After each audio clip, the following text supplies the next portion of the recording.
hell going on? Guys, welcome to a special edition episode of Flat Stick. Of course, one of our favourite episodes ever was interviewing Jake Simpkin about his escapades around the world. And now I've got him for a special edition. Brett's away. Brett's got some stuff to attend to. He's a big movie star now. He's in the city of Townsville. Doing their kicks. He's big, you know, he's hit the big time going to Townsville. So, I thought I'd do a little special edition, interview Jake about what he's been up to lately, and of course, about Oxford Street Garage. We're here, man, at Oxford Street Garage. Now, you've got a lot of bikes here, and people can come in and they can just hire these bikes. Yep. I mean, if they got a license. Yeah, you know. you got to need a license. Yeah. That's the main thing. Now, man, the coolest thing I like about this, right, is you've got Royal Enfields, which I rode around India on, which we talked about this, Royal Enfields. The pop, the sound, so beautiful. And also you've got a couple of Harleys, and then you've got some weird-ass bike that I have never seen before that you've mucked around with. Oh, so, yeah, take us through the bikes you got. Well, okay, so Oxford Street Garage is basically a rental bike company. It's like locally made. It was originally started in Collingwood in Oxford Street. Yeah. It was in the garage of, they lived in an apartment. Yeah. And obviously the rest of the other tenants and stuff were kind of upset about the amount of bikes going in and out. And just the dodgy people who rent motorbikes, you know, they're always so dodgy. I like it how people always associate motorbikes with gangs. And you're like, no, we rent these out to, middle-aged men. Well, pretty much. I mean, most of these bikes go out for people who want to do the Great Ocean Road. So, yeah, awesome, man. Awesome. Yeah, you've got you got from little Asians that they want to turn up and it's like, we want to do the Great Ocean Road. And when most of Asia and stuff, you have a limited capacity of cc of bike that you can have. So usually it's 250 cc and less. So they have to ride Max, which is the CB 250. Yeah. And it's great for the city, I reckon, this bike. And I mean, it looks, so good. It looks sort of that Mad Max Apocalypse sort of style. Yeah. For those who we'll take a tour of the bikes for the video. We're putting the video on YouTube, but for those in the audio, this thing looks crazy. It's full Mad Max. Reminds me a lot of my own bike, really. But you've gone the extra step with the aluminium and everything, man. Well, did you make this bike, or did you buy it like this? No, so this bike was made. So we actually have a collection of CB250s that we've been wanting to make. Oh man! A whole bunch of different styles. Basically, the CB250 is the Uber Eats like bike. Yeah. So these are the bikes that generally you see all the Uber Eats riders and stuff, hop on and ride and stuff. So people are like, oh, so that was an Uber Eats bike, and if you see the original picture of it and stuff, it literally probably had. Because like my bike and Brett's, you get these Japanese engines that just never stop, and the CB is one of those. Like it's just so simple, so it's like the perfect bike that you'd want to do up for the street. Never on the highway, but the street, beautiful. The street, on the highway, you're struggling. You're full flat. As the title goes, flat stick. You are full flat stick. It's like, come on. And you finally get to 100. It's like, yes, I'm at 100, I'm at speed. Yeah. And then something sort of gets in your way and stuff, and you sort of lose power and stuff, and it's like, oh no, again. Man, I used to have a GS 500, and even that thing, you could be going near a truck, and it just blows you off the road nearly on my 600, But man, that's awesome. It's such a cool bike. Yeah. And because, man, the thing I want to cover with you is, and the thing a lot of people don't realise, and I know I'm biased and you're biased, motorbikes and bicycles are a way of life, and it's so much better than seeing scenery in a car. Oh, yeah. Seeing it on a motorbike or a push bike is just next level. It's next level, man. Yeah. Like, man, I wish when I rode around Tasmania with Brett that my partner, she could have been there and she could have smelt everything and the wind and your hair and everything like that. I think it's important to do it, be on the back of a motorbike or a push bike and see it, She won't even jump on the back of the bike? No, but I kind of don't want her to. Okay. Yeah, she'd be a nightmare. She'd pull me off the bike. She's a control freak, Yeah. I one time had a girlfriend who was so terrified when I was like lane splitting that she I can't remember if she bit into me or she like her fingers and her claws just clawed into my stomach and stuff. It was like, oh, what the fuck is that? This is like, because it was terrified. She never experienced lane splitting, and like, I think, once I'm sort of confident enough, and especially on the highway and stuff, and everything's just packed, I'm literally going down lane splitting at about 60, 70 kilometers an hour. It's just like, Man, it's a different level for her. yeah. No, you're way more brave than me. I'm just too afraid that someone's going to open their door or something, or whatever. But yeah, I love. That's the thing I love also about riding a moto is on the highway when you just see traffic bumper to bumper and you're just going down the service lane. Yeah. Man, that is awesome. Like, see you guys, suckers. Yeah. Man, there's a road between the Brisbane and the Gold Coast. You've probably been on that highway. I have seen the loosest pricks ever on that, like going down the service lane at like 160 on a Gixxer or whatever, just shorts and shirt, not giving a shit. You're just like, whoa, this is the true place of the fully cashed up meth psychos that ride motos around Say here. that, I'm not one of those meth psychos. Yeah, you're a psycho but no meth, you know what I mean? You're just a couple of beers, Yeah, exactly. Yeah, man. So Oxford Street Garage. Sorry, man, I cut you off. Started, in Oxford Street, a couple of guys above the apartment, and now you've kind of taken it. You're running it as well. Yeah. So we were at Custom Commune. Custom Commune's now closed up. Yeah. And then we had to find a new place to live for the garage. Yeah. And so our friend Jack and Michelle, they just moved into this actual house. And they have 2 garages. So Jack is a rally car rider and stuff, and he has antique cars and stuff. So he's got it in the big shed over there. Yeah. And he had this empty shed and didn't have any electricity or anything like that. And we've now put the electricity in. We're going to fix the roof. We're going to decorate it with artwork and stuff and just make it feel like, I don't know, your typical sort of like man cave or a guy who owns way too many motorcycles. Man, this is the dream. As I said before, like off camera, even though you don't own all the motorbikes, to just walk in and see this many motorbikes is sweet, man. And that's it. I mean, all of these bikes are different, and it's great to come in here and just know that each bike has a different style and a different feel, and and I really love. Like, I was a tour guide when I came back from being in Afghanistan and Syria and all these sort of stuff, and came back home and I got to be a tour guide. COVID happened, ruined all my plans, and so, but I've owned something like 16 bikes in my time, and I've ridden everything and anything, and I've ridden all over the world. And I love talking about bikes, and it's just bikes and bikes and bikes and bikes. And my wife always tells me, is like, what are you thinking about? And I'm saying motorbikes. I've got to change that up a few times, sort of things like, oh, you? Yeah. On a motorbike with me? Yeah. I think sometimes it's awful because I don't look at, I don't perv on other women, you know what I mean? Like, sometimes you see a hottie and you're like, whoa. But I think my partner's more annoyed that I'll always look at a motorbike going past, even if it's an ugly one, or it's one I don't want, or it's even just an Uber Eats delivery driver on a CB. I'm like, I just look at it always. Like, she's like, sometimes I wish you would just look at other women rather than motorbikes, because I'm like, I gotta see it. I get excited. I hear the sound. I'm like, wow, I gotta see what bike it is. What if it's one I haven't seen before in the flesh? Exactly. It's so sad. Yeah, man. So what made you, was it half fate or was it your choice to get these bikes, to rent these bikes, or do you have an obsession with Royal Enfield, or did, Well, Royal Enfield is a great classic sort of like bike. Yeah. They've been around for over 100 years. A lot of the style and design are very, I guess, classical.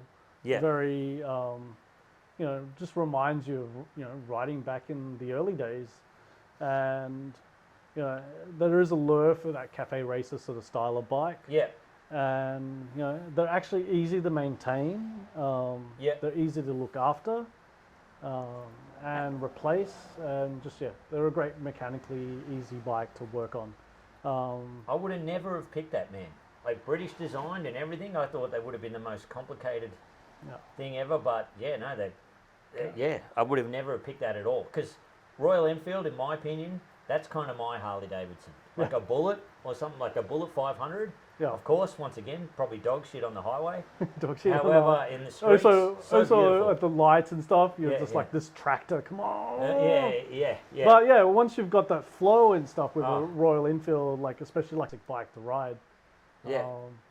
But it is very basic in its sort of needs, but it provides you the thing that you need most, which is just adventure.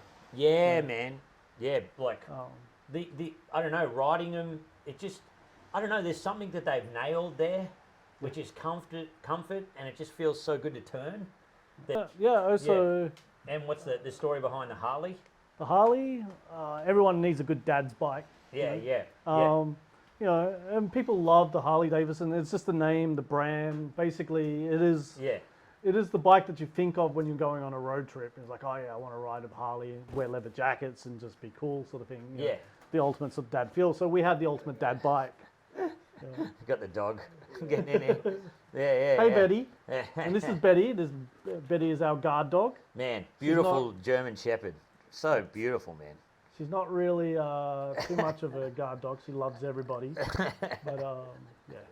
Yeah, man. Yeah, a Harley. I didn't realise how fast they were. No. I rode one in Cairns and it was wild. it was crazy. I Yeah. did not realise how much torque they had. You know? They have a bit of torque. And it's the first thing you sort of notice. Yeah. It's like, oh, Yeah. wow. And like, it's got a V-twin sort of engine, and it feels like the engine wants to rattle out of your actual bike. It goes spewing out everywhere Yeah. because your whole bike is like trembling. But it's a particular feel and stuff that people want. And I mean, the great thing about this Oxford Street Garage is you got the choice of what type of bike and what type of style. Yeah. We actually had somebody who he works for Just Bikes, and he lives in New South Wales, and every time he comes down to Melbourne, he hires one of our bikes. Yeah. And he actually fell in love with Max, and he's just like, I rode all of the bikes and stuff, and he actually literally rode every single bike. He's like, oh, I really actually enjoy Max. Is like driving through traffic and stuff, yeah. and just like ringing on the highway. It just gave him good. Because they're a heavy bike, but that's kind of cool on the highway, stability. Yeah. And I heard that's why a lot of Harley riders do ride those big boring roads, because it's the best bike to ride on a boring road. Yeah. Like the best, they've got the engine that kind of goes with your heartbeat or something like that. Apparently Harleys have got some fucking, the way the sound is or something like that, it runs in rhythm with your heart or something. That's why it's so cool. Apparently that's the same with the V8. Yep. So revving it. yeah, man. Oh, that's incredible. I just love, like, it's such a good, because I looked at the prices and they're good, man. Like, it's a good thing if you want to go around with your old man and ride around the Great Ocean Road. This is the way to go. And this is the other thing is like, also you have, you want to ride with your old man. Yeah. And he lives elsewhere and he's flown down for the week and stuff. You can go get yourself a second bike, basically. Oh, man. And, like, people like my dad loves adventure bikes, riding adventure. Every road bike is boring, but I bet you if you put him on one of these, he would have a smile from ear to ear. He would not say no. And he's riding around the Great Ocean Road. Perfect, man. Perfect. Now, man, also, just one story I want to say, right? Yeah. You recently had your firstborn child. So amazing. Yeah. But within 1 or 2 days of that, you won a chopper. Which is the wildest story I've ever heard. Yeah. So I went to, actually, my wife was, basically it was going to be our anniversary. Yeah. And there was this motorcycle festival called Northwest or Bust. Yeah. And I really wanted to go to it. And she said, okay, as your gift for your anniversary, I'll let you go. Yeah. But you got to go and you got to come back and you got to give me a good time. Yeah. And take me out. Yeah. I was like, all right, done. jumped on Sunny, the Harley and stuff, and I rode all the way for 7 hours to it. I looked at this beautiful panhead. It's a panhead shovel, so it's basically got a panhead bottom and it's got a shovel top. Yeah. So it actually relates to having greater compression and greater sort of like starting sort of capabilities. Kickstarting them because panheads were always a little bit of a pain in the ass. But I looked at this and it was like, it was the perfect, like, I could envision that I wanted this for my road movie, and I've been wanting to do my road movie before COVID had happened. Yeah. I mean, riding it, I bought myself this black Harley, this Ironhead, been working on that, and I just wanted a whole bunch of choppers and just have these like group of riders and stuff that were drifters. Yeah. And this was the perfect bike, and I really wanted it, and I think I just visioned it. Bought one ticket. For a competition? For in this the sort of like competition, you bought one competition. ticket. It was $100 a buy-in sort of thing. It was, you got a kid on the way, so you're like, what am I doing? Am I crazy? Yeah, you know, am I crazy, yeah. but you know, bike's the life sort of thing. So And then you won it. I won it. Far out. I bought 2 more tickets, to be honest. What you bought? Because it needed to. They needed to sell out so they could actually draw it and stuff. So I was like, okay, I'll help out. I'll help out, and I'll just buy 2 more tickets. But the original ticket that I bought is the ticket that won. Man, so, incredible. So yeah, I'm still flabbergasted. And then what? You was your daughter born before that or after? She was. Because I remember it being in one. I remember you doing 2 different announcements. Yeah. I've won a chopper. Also, my daughter's been born. You're just like, whoa, this is It was so actually wild. 2 days before sort of thing. So it was just like, oh fuck, I've got this chopper and stuff. It was like, and I've been sort of trying to work out how to pick it up, but I'm picking it up on Sunday. Yeah. So I finally have time to go pick it up. And I'll bring it back, and I can start working on this road movie that I've been dreaming about doing. Man, incredible. So Incredible. Well, that is the most incredible story. And from what I heard, one of our listeners, Ricky, said that the chopper that you got was by, like, it's a sought after custom, like the guy who customized it from a shop near Melbourne. Where is it called? it's actually customized in California. California. No, not California. It's in Yeah. what's it called? No, up in Canada. Yeah, right, man. Canada, the home of the chopper. Yeah, man. Well, that's awesome, man. Well, thanks for taking us around. You know, or maybe we'll have a quick look. You know, we haven't got much juice left in the camera, but you can show us each bike just quickly, and then we can go on that. But man, thanks so much for coming on, telling us about Oxford Street Garage. Get on down, and of course, man, your life just keeps getting crazier and more adventurous, even though you're a dad now. You're still winning choppers. Still winning choppers. Riding, still riding stupid bikes, and man, there's a story we discussed off camera where you were that desperate to ride your bike that you became an Uber Eats delivery driver during COVID, which is insane. During COVID time, it was just crazy. Like, I just wanted to ride. And it was like, oh, what can I do? And so I signed up to Uber Eats, and I still ride my KLE 500. Mind you, another guy that I know, he's just like, oh, fuck, I'll just do the same as well. And he's got like a Harley Davidson Sportster 1200. And cool. All right, so this here is a Royal Enfield Continental GT. It's the more cafe racer sort of racing, sort of like peg sort of style bike. Beautiful. So you've got the, basically clip-ons, put into sideways. This is a very stock bike, so there's no, it just really sounds like a Royal Enfield. It's very quiet, very ninja-y sort of. But yeah, it's for somebody who really rides like sports bikes kind of styles. So, and then we got the very, people that might be more interested in riding something like a Triumph Bonneville or just into the sort of real cafe racer with the upright sort of seating. Your back is a little bit more straighter than being on the Continental. So this is a Royal Enfield Interceptor.